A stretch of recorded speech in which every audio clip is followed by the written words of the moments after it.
तर सावळ्या विठ्ठलाचं रूप डोळे भरून पाहण्यासाठी संत वामनभाऊ महाराज यांचा पालखी सोहळा आज पंढरपूरकडे प्रस्थान ठेवतोय। श्री गहिनीनाथ गडावर पालखी सोहळ्याची जय्यत तयारी करण्यात आली असून यावेळी 1.5 लाख वारकरी गहिनीनाथ गडावर दाखल होणार आहेत। संत वामनभाऊ महाराज यांच्या पालखी सोहळ्याला 125 वर्षांची परंपरा आहे।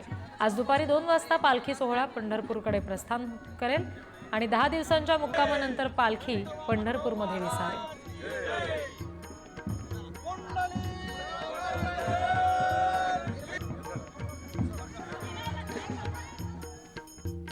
श्री गहिनीनाथ महाराज यांच्या पादुका आणि श्री गुरु श्री संत वामनभाऊ महाराज यांचा पालखी सोहळा 25 तारखेला म्हणजेच 25 जून ज्येष्ठ पद्य अमावस्या या दिवशी या ठिकाणी 2:30 वाजता प्रस्थानाला आरंभ होईल। 10 दिवस चालतो आणि 10 दिवस चालत असताना या पालखी सोहळ्यामध्ये महाराष्ट्रातून आणि महाराष्ट्राच्याही बाहेरून अनेक लाखाच्या जवळपास भाविक सहभागी होतात।